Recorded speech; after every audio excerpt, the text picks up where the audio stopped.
Peggy 18. You don't know how lucky you are that the Authority hasn't found you yet. If the Authority catches you and you don't have anything they need, you'll be dead.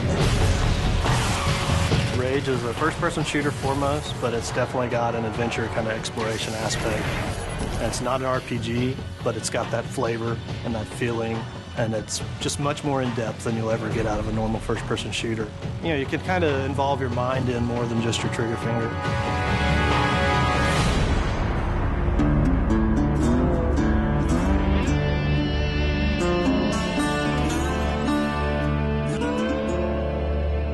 Bad guys in the world, you know, we have everything. There's some bandits around the corner. Do what you can. The bandits are considered to be more the violent settlers that aren't really economically inclined, but they have desires and needs. Each bandit clan has a unique fighting style. It's ever-changing. For instance, the Ghost Clan. Hey, over there! They're very acrobatic. They can attack you from above or below. The Wasted Clan, what they lack in combat skills, they definitely make up for in personality. You're gonna die! The Shrouded Clan, they've designed these remote-control bomb cars that they use against you. We felt that with human-type opponents, if you add personality to the fighting skills and add personality to the characters, it really makes the world more refreshing. We're losing this! But if you fight that enemy for 12 hours, I don't care how cool he was in hour 1, it's not going to be so cool in hour 12. So it's about mixing it up for the player. Not reinventing the rules, but give him something a little different around every corner, so that's what we strive to do. The Wasteland has a number of mutants. So there's a bit of mystery to where the mutants came from. Some people believe that the cosmic radiation in the impact winter affected human development.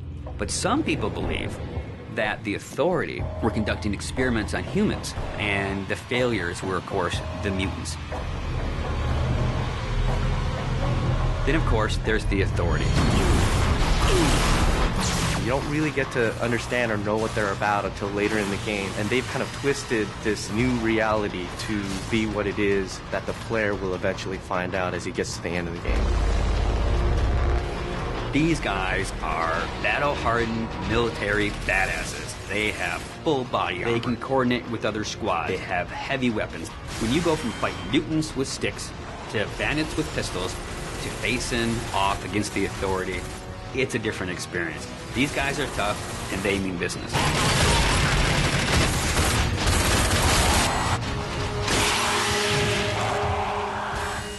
It is famous for having incredible graphics.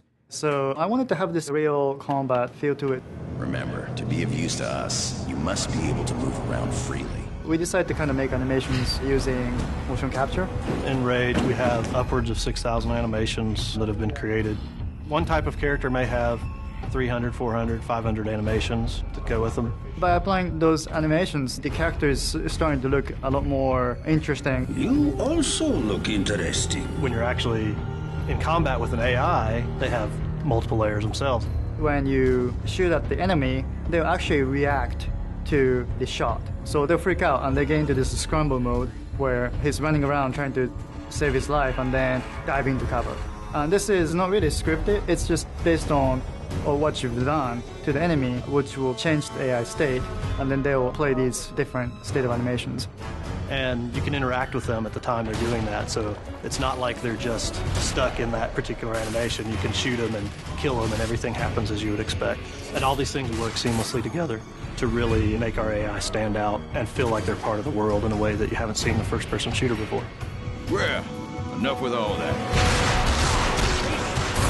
When the player's interacting in a combat scenario, the important thing to do is give them choices. And there should never be a dead point when they're only thinking, oh, I'm just holding the trigger down to kill these guys. Unpredictability and the element of surprise makes a great enemy. It's when you enter a room, you think you know the situation, and the AI does something that you don't expect. Because I don't want them thinking of it as AI. I want them to think, wow, that's the best combat experience I ever had. Show me what you can do. then get the hell out of here.